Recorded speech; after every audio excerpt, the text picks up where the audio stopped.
அண்மை செய்தியை பார்த்து வருகிறோம். தாம்பரத்தில் 4 கோடி ரூபாய் பிடிப்பட்ட வழக்கில் இடைக்கால நிவாரணம் வழங்க மறுப்பு தெரிவிக்கப்பட்டிருக்கிறது. பாஜக அமைப்பு செயலாளர் கேசவ விநாயகம் தொடர்ந்த வழக்கில் உயர்நீதிமன்றம் இந்த உத்தரவை பிறப்பித்திருக்கிறது. இதுகுறித்த அண்மை செய்தியை பார்த்து வருகிறோம். கூடுதல் விவரங்களை செய்தியாளர் மதி வழங்க கேட்கலாம். மதி, வணக்கம். முழு விவரங்கள். கடந்த ஏப்ரல் 6ஆம் தேதி நெல்லை எக்ஸ்பிரஸ் ரயிலில் வாக்காளர்களுக்கு விநியோகிப்பதற்காக பணம் கொண்டு செல்லப்படுவதாக வந்த தகவலை அடுத்து தேர்தல் பழக்கும் படையினர் தாம்பரம் ரயில் நிலையத்தில் சோதனை நடத்தினர். அப்பொழுது திருநெல்வேலி தொகுதி பாஜக வேட்பாளர் நயினார் நாகேந்திரனின் ஆட்கள் 3,98,91,500 ரூபாயை கொண்டு சென்றது கண்டுபிடிக்கப்பட்டு பறிமுதல் செய்யப்பட்டது.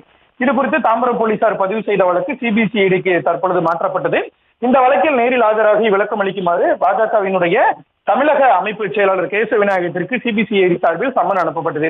எந்த காரணமும் தெரிவிக்காமல் சம்மன் அனுப்பியுள்ளதாக கூறி சம்மனை ரத்து செய்ய கோரி கேசவ விநாயகம் சார்பில் சென்னை உயர்நீதிமன்றத்தில் மனு தாக்கல் செய்யப்பட்டது. அதில் தமிழ்நாட்டில் பாஜகவினுடைய பெயருக்கும் தனது பெயருக்கும் களங்கம் ஏற்படுத்தும் விதமாக இந்த சம்மன் அனுப்பப்பட்டுள்ளதாக தெரிவித்தார். பறிமுதல் செய்யப்பட்ட பணத்துக்கும் தனக்கும் எந்த தொடர்பும் இல்லை எனவும் அரசியல் உள்நோக்கத்துடன் நடத்தப்படும் புலன் விசாரணையே சட்டவிரோதமானது என்பதால் இந்த வழக்கின் விசாரணைக்கு தடை விதிக்க வேண்டும், வழக்கை ரத்து செய்ய வேண்டும் எனவும் அந்த மனுவில் கோரிக்கை விடுக்கப்பட்டிருந்தது. இந்த மனுவானது நீதிபதி சி சரவணன் முன்பு இன்று விசாரணைக்கு வந்த பொழுது மனுதாரர் சார்பில் மூத்த வழக்கறிஞர் வி ராகவாச்சாரி ஆஜராகி வாதிட்டார். அப்பொழுது சம்பவம் தொடர்பாக கைது செய்யப்பட்ட 3 பேருக்கும் தனக்கும் எந்த தொடர்பும் இல்லாத நிலையில் தனக்கு சம்மன் அனுப்பப்பட்டுள்ளதாக கூறினார். சிபிசிஐடி சார்பில் ஆஜரான வழக்கறிஞர் கேசவ விநாயகத்திற்கு எதிராக வழக்கு பதிவு செய்யப்படாத நிலையில் அந்த வழக்கை ரத்து செய்ய கோரி கேசவ விநாயகமே மனு தாக்கல் செய்துள்ளதாக தெரிவித்தார்.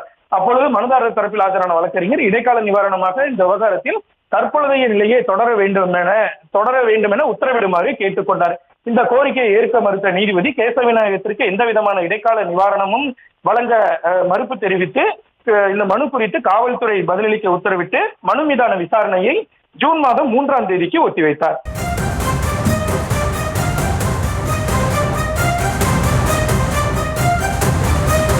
முழு விவரங்களுக்கு நன்றி மதி.